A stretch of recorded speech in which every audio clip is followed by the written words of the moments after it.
নমস্কার বন্ধুরা। তো তোমরা সবাই কেমন আছো? আশা করি তোমরা সকলেই খুব ভালো আছো। আজকে আমি আপনাদের শোনাবো স্বর্গীয়। কিছুক্ষণ ভেবে নম্বরটা ডায়াল করে বসলো শ্রীপর্ণা। তার কাছে আর অন্য কোনো রাস্তা নেই। স্বরাজকে বাঁচাতে গেলে তাকে আর এক মুহূর্ত ভাবলে চলবে না। বার তিনেক রিং হতেই ওপার থেকে পুরুষ কণ্ঠস্বর ভেসে উঠল, হ্যালো। শ্রীপর্ণা উদাসীনভাবে বলল, তারিখ সময় বলে দিন, চলে আসবো আমি। পরশু এসো, সন্ধ্যের পরে। তোমাকে তো আবার বিকেলে পাওয়া যাবে না, ওই সময়টা তো আবার ভিজিটিং ওয়ার্ডস। এক কাজ করো, ভিজিটিং ওয়ার্ডস শেষ হয়ে গেলে তুমি নার্সিংহোমেই থেকো, আমার চেম্বারে বসে থাকবে। আমার ড্রাইভার তোমাকে আমার গাড়িতে করেই পৌঁছে দেবে আমার ফ্ল্যাটে। বেশ, বলেই ফোনটা রেখে দিল শ্রীপর্ণা। কিছু মুহূর্ত পরেই আবার ফোনটা বেজে উঠল। ওপার থেকে ভাস্কর একটা ক্রূর হাসির সাথে বলল, সেদিন যখন আসবে তখন কিন্তু সুন্দর করে সেজে আসবে শ্রী। তোমার চোখে মুখে যেন কোনো চিন্তার ছাপ না থাকে, তাহলে কিন্তু তোমাকে ডাকার কোনো মানে থাকবে না আমার। আপনার কোনো চিন্তা নেই ডক্টর, আপনি যেভাবে আমাকে দেখতে চান সেভাবেই সেদিন পৌঁছে যাব আপনার কাছে।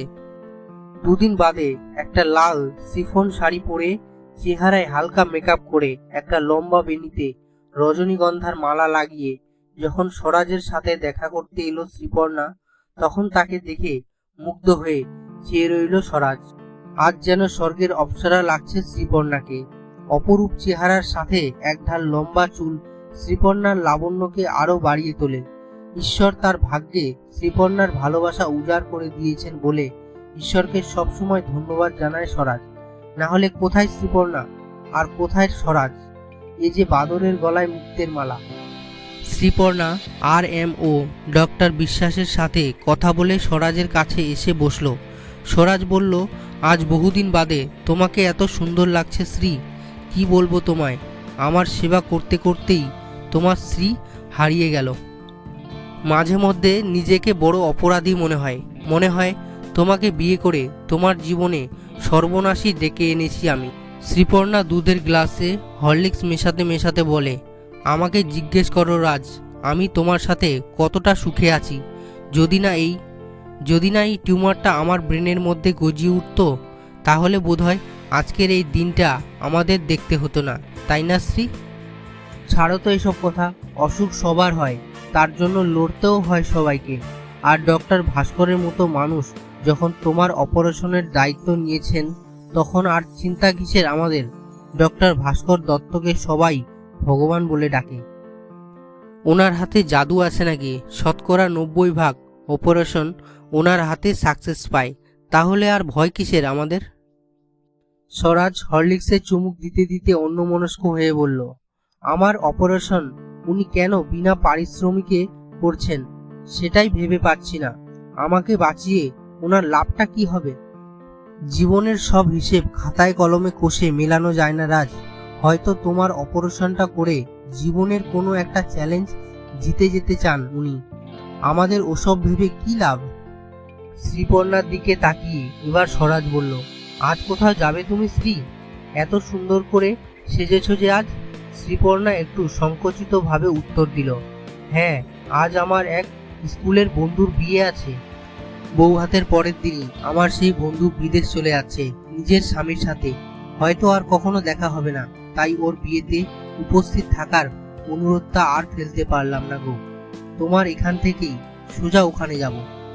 স্বরাজ স্ত্রীর হাতে হাত রেখে বলল, আমি ঈশ্বরের কাছে প্রার্থনা করছি আজকের সন্ধেটা যেন তোমার খুব আনন্দের সঙ্গে কাটে। খুব সুন্দর একটা সন্ধে যেন আজ তুমি কাটাতে পারো।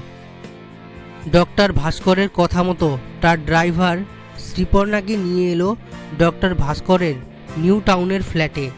বিশাল আবাসনের মধ্যে বিশাল বিশাল ইমারতগুলো যেন এখানে থাকা মানুষগুলোর সামাজিক উচ্চতাকে প্রকাশ করার জন্যই তৈরি হয়েছে।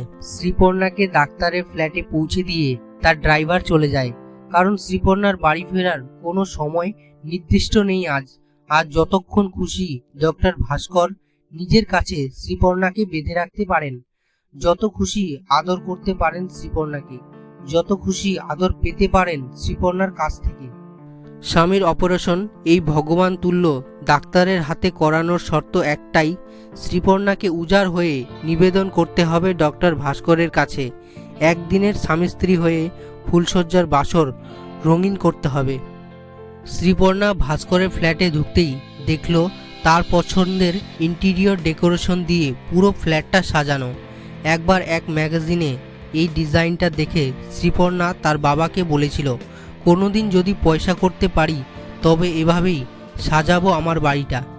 শ্রীপর্ণার বাবা সুবিনয় বাবু বলেছিলেন, এভাবে ঘর সাজাতে অনেক খরচ রে, এত পয়সা তুই কোথায় পাবি?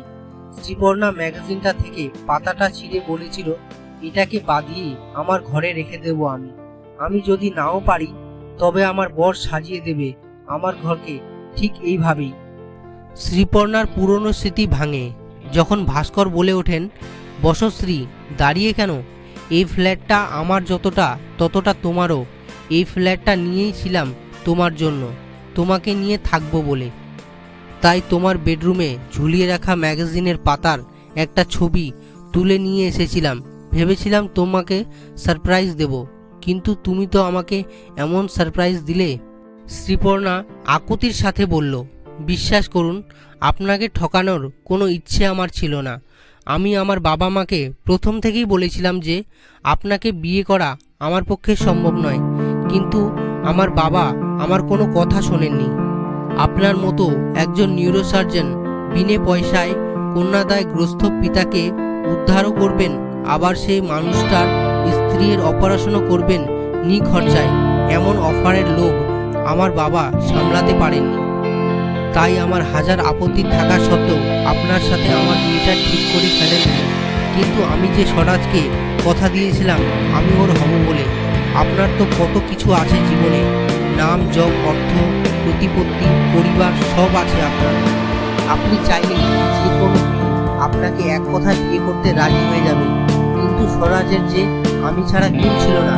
একটা অনাথ ছেলে আমায় ভালোবেসে নিজের একটা ঘর একটা পরিবার তৈরি করতে চেয়েছিল। আপনার প্রতিপত্তি সামাজিক সম্মানকে পাওয়ার জন্য ওকে কি করে ঠেকাতাম বলুন? তাই জন্য আমাকেই ঠকাতে হলো। তোমার যে কোনো মেয়ে নাকি আমার বউ হতে রাজি হয়ে যাবে। তুমি হয়েছিলে কি রাজি আমার বউ হতে? তোমরা সবাই যুক্তি করে আমাকে ঠকিয়েছিলে। বিয়েই যদি করবে না তো তোমার মায়ের অপারেশনের আগেই জানাতে পারতে আমাকে সে কথা। জানাওনি তো, ভয় পেয়েছিলে তাই না? যদি তোমার মায়ের অপারেশনটা বিনা পয়সায় না করি আমি, এত স্বার্থপর হতে পারলে তুমি আমাকে ব্যবহার করে আমার ভালোবাসার সাথে খেলা করতে একটুও অস্বস্তি হয়নি তোমার মন? বিশ্বাস করুন, আমি আপনাকে ঠকাতে। শ্রীপর্ণার মুখের কথা থেমে যায় ডক্টর ভাস্করের হাতের ইশারায়। থাক শ্রী, সেসব কথা। আজকের সন্ধ্যা আর রাতটা আমার স্ত্রী হয়ে কাটাও তুমি। দেখো, তোমার পছন্দ মতো সাজানো এই ফ্ল্যাট, এই ফ্ল্যাটে যা আছে সব তোমার। এই ফ্ল্যাটের মালিক আমিও আজ তোমার। আজ আমাকে আপন করে নাও। একটা সন্ধে আমাকে এমনভাবে ভালোবাসো যেভাবে রোজ স্বরাজকে ভালোবাসো তুমি। আজ নিজের হাতে আমাকে সেভাবে খাইয়ে দাও যেভাবে রোজ তোমায় স্বরাজকে খাওয়াতে দেখি। শ্রীপর্ণা মাথা নিচু করে চুপ করে বসে থাকে। সে উপলব্ধি করে ভালোবাসায় কতটা আঘাত পেলে এমন নির্মম প্রতিহিংসার খেলায় মেতে উঠেছে ভাস্কর। সেদিন রাত্রে ভাস্করের রান্নাঘরের বাসনপত্রগুলোর শ্রীপর্ণার হাতের ছোঁয়ায় উদ্বোধন হয়। শ্রীপর্ণা দই কালিয়া রান্না করে, সাথে মটনের ঝোল আর গরম ভাত। সেই সব পদগুলোই ভাস্করের দত্তের খুব প্রিয়। বিয়ের আগে একবার বাড়িতে নিমন্ত্রণ করে ভাস্করকে খাইয়েছিলেন শ্রীপর্ণার বাবা মা। আজ ফ্রিজ খুলে সেই জিনিসগুলো দেখে শ্রীপর্ণা ভাস্করকে আর জিজ্ঞেস করেনি, আপনার কি পছন্দ বলুন, তাই রান্না করছি। খাওয়ার টেবিলে এক গ্লাস ভাত মেখে যখন ভাস্করের মুখের কাছে ধরেছিল শ্রীপর্ণা, তখন ভাস্করের ছলছল চোখ দুটো তার দৃষ্টি এড়োয়নি। তবে শ্রীপর্ণার হাতে ভাস্কর আর খায়নি। মুখ ফিরিয়ে বলেছিল, আমি তো স্বরাজ নই যে তোমাকে অভুক্ত রেখে নিজে খেয়ে নেব। আজ তুমি খাও, আমি দেখি তোমায়।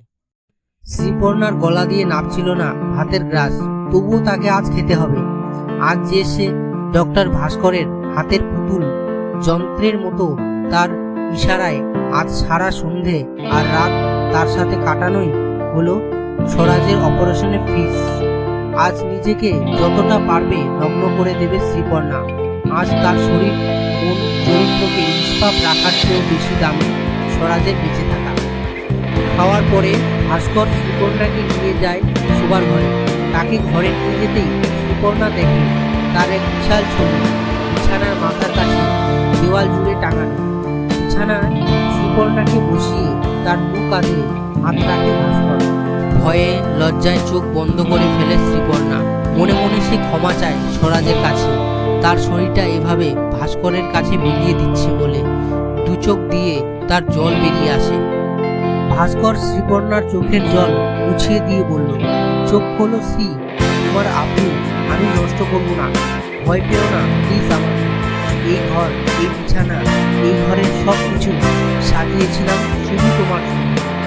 স্বরাজের অপারেশনের পারিশ্রমিক হিসাবে আমি চাই তুমি আজ রাতটা এই ঘরে কাটাও।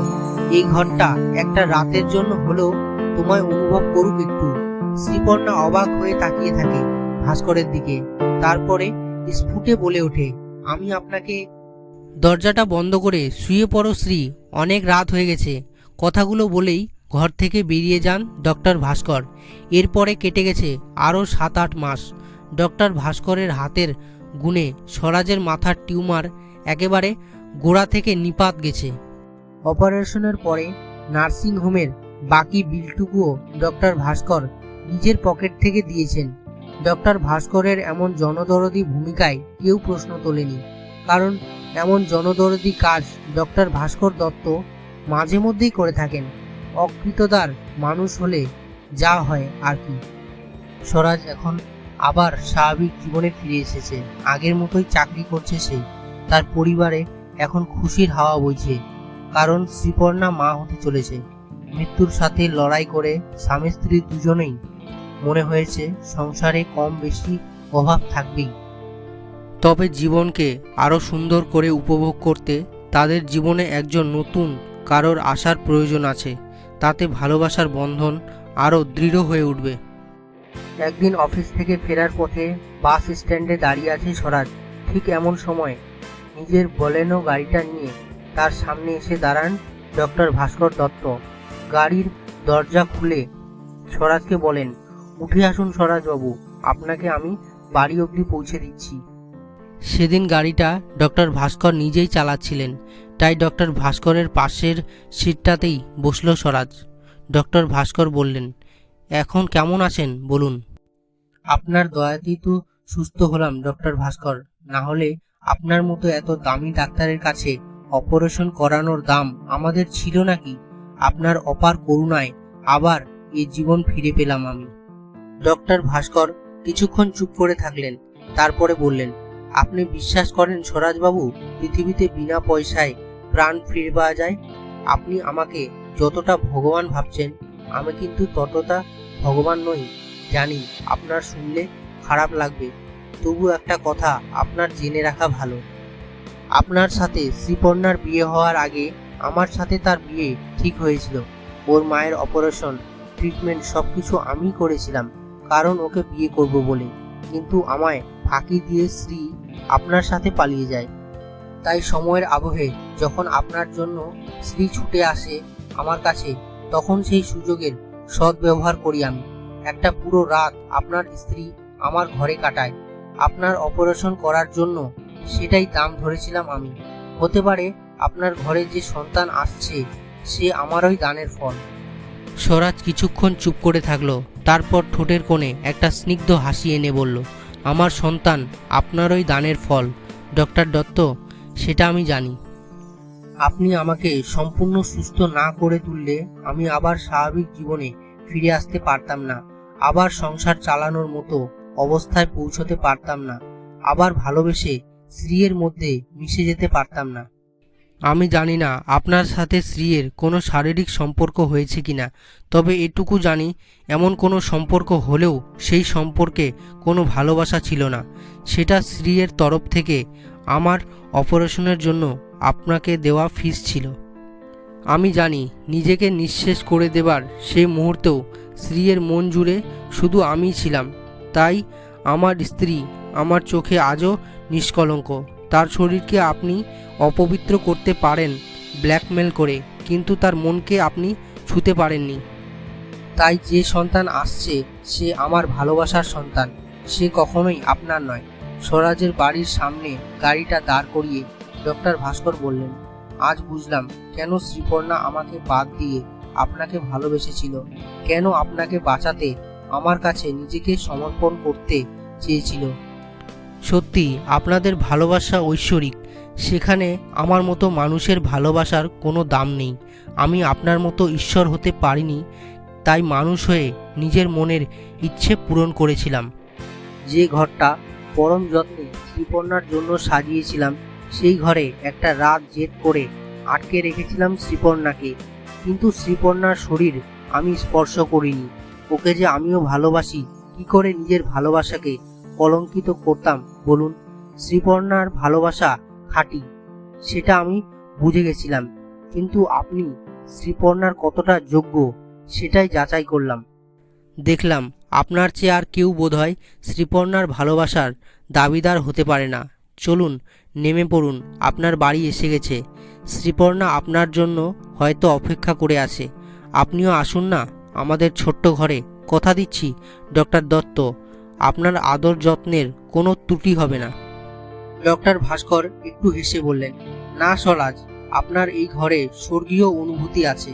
সেখানে আমার মতো একজন সামান্য মানুষের না যাওয়াই ভালো। আপনারা দুজন খুব ভালো থাকুন। আপনাদের আগত সন্তান আপনাদের জীবন আরো স্বর্গীয় করে তুলুক, এই কামনাই করি। স্বরাজকে ঘরের দরজায় নামিয়ে দিয়ে গাড়ি নিয়ে সোজা বেরিয়ে গেলেন ডক্টর ভাস্কর দত্ত। তিনি স্বরাজের ঘরকে স্বর্গ বললেও সেই স্বর্গে যে দেবী বাস করে তাকে তো তিনিও ভালোবাসেন। তার ভালোবাসাও কম নিষ্পাপ নয়, কম সুখ নেই শ্রীপর্ণাতে নিবেদিত তার ভালোবাসাতেও। তিনি যে দেখতে পাবেন না তার স্বর্গের দেবীকে আর কোনো দেবতার কাছে সমর্পিত হতে। কি করে দেখবেন? তিনি তো মানুষ, মানুষের এত উদারতা থাকে না যে, তাই নিঃশব্দে এমন পালিয়ে যাওয়াতেই বোধহয় নিষ্পত্তি মিলবে জীবনে যত দুঃখ আছে তার। আশেপাশে মানুষ তাকে যতই দেবতা বলে ডাকুক না কেন, স্বর্গের দেবী এ জন্মে তার ভাগ্যে নেই। তিনি এ জীবনটা অভিশপ্ত দেবতা হয়েই রয়ে যাবেন। তবে বুকে বয়ে বেড়াবেন শ্রীপর্ণার জন্য স্বর্গীয় ভালোবাসা। সামনে অনির্দিষ্ট পথে ছুটে চলল ডক্টর ভাস্করের গাড়ি। সামনে যে এখন অনন্ত পথ পড়ে আছে একা একা চলার জন্য।